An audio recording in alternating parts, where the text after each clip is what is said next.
Welcome. In this session, we will dissect the anatomy of an Azure virtual machine. A common misconception is that a VM is a single entity. In reality, an Azure VM is a logical construct that orchestrates several distinct resources working together. We will explore exactly what resources are required to bring a VM to life. To understand how to deploy a virtual machine, you must first view it as a logical construct rather than just a server. When you define a VM, you are specifying a configuration operating system, CPU cores, and memory that Azure then instantiates. However, this compute resource does not operate in a vacuum. It relies entirely on connected resources to function. You cannot have a functional VM without storage for its operating system and a network for communication. Therefore, when we create a VM, we are actually deploying a compute resource along with a mandatory set of network and storage resources. This mind map visualizes the Azure VM as the central node, supported by 4 pillars. Compute provides the processing power, storage holds the data, networking provides connectivity, and management, specifically the resource group, holds them all together. You can see that the VM is the sum of these parts, not just a standalone object. The core of the VM resource is the size. When you configure a VM, you must select a size that dictates the compute power, specifically the CPU cores and RAM. It is critical to verify availability because not all VM sizes are available in all Azure regions. If a specific size isn't supported in your chosen region, that option will be disabled during creation. Your choice here directly impacts your budget, as larger sizes with more compute power incur higher costs. This resource definition tells the Azure hypervisor exactly how much physical hardware to allocate to your virtual instance. This class diagram illustrates the properties of a VM size. You see attributes like CPU cores and memory RAM. The arrow pointing from region indicates a dependency. The VM sizes available to you are filtered by the region you select. You must match your compute requirements to the specific capabilities offered in your target location. For storage, Azure VMs use attached virtual hard disks, or VHD. Every VM requires at least one VHD to serve as the operating system disk. When configuring this resource, you must make a performance decision.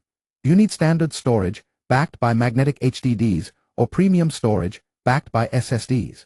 These disks don't just float in the cloud, they must be placed within an Azure storage account. While the OS disk is mandatory, you can also attach optional data disks for application storage.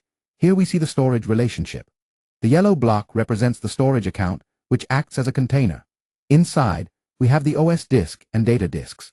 Arrows show these disks attaching to the VM compute node. This highlights that while the compute runs the processes, the actual state and data reside securely within the storage account. Moving to networking, there is a hard requirement. In the Resource Manager model, all VMs must be placed within a virtual network, or VNet. You cannot deploy a modern Azure VM without one. Within that VNet, you define subnets, which are specific ranges of IP addresses. When you deploy the VM, you assign it to one of these subnets.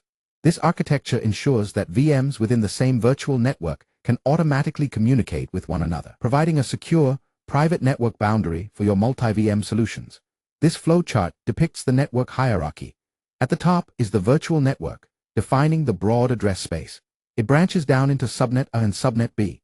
Finally, the virtual machines are contained within subnet A. This visualizes that a VM does not sit directly on the internet. It is nested inside a subnet, which is nested inside a VNet. To physically connect the VM to the subnet we just discussed, you need a Network Interface Card, or NIC. In Azure, the NIC is a standalone resource that acts as the bridge between the virtual machine and the virtual network. While you can create a NIC separately, it must be associated with a VM to function. Additionally, if you need to reach this VM from the internet, you must configure a public IP address resource. This is optional. Without it, the VM is only accessible internally via its private IP within the subnet. This diagram shows the connectivity flow. The central node is the network interface, NIC. It receives a private IP from the virtual network on one side. Optionally, it can receive a connection from the internet via a public IP. The NIC then attaches directly to the virtual machine, illustrating that the VM relies on the NIC for all inbound and outbound traffic. Security is enforced through Network Security Groups, or NSG. An NSG acts as a firewall, allowing you to define rules that allow or deny network traffic to your VM. You can associate an NSG directly with the VM's specific network interface, NIC, or you can associate it with the entire subnet to apply rules to all VMs in that group. For example, when you create a VM, you might configure an NSG rule to allow public inbound traffic on specific ports, like port 3389 for RDP, to enable remote management. This flowchart simulates the security logic. Incoming network traffic hits the network security group. The NSG evaluates the rules. If the traffic matches an allow rule, like port 80, it flows to the virtual machine. If it matches a deny rule, or no rule at all, the traffic flows to block traffic, visualizing the filtering protection layer. Finally, all these resources, the VM, the disks, the VNet, the NIC, and the public IP, need to be managed together. This is the role of the resource group. The resource group acts as a logical container for resources that share a lifecycle. This is crucial for management efficiency. Instead of deleting the VM, then finding its disk, then finding its NIC, you can simply delete the resource group. This action removes the VM and all its dependent resources in a single operation, ensuring a clean and complete teardown of the environment. Our final diagram brings everything together. The large purple container represents the resource group.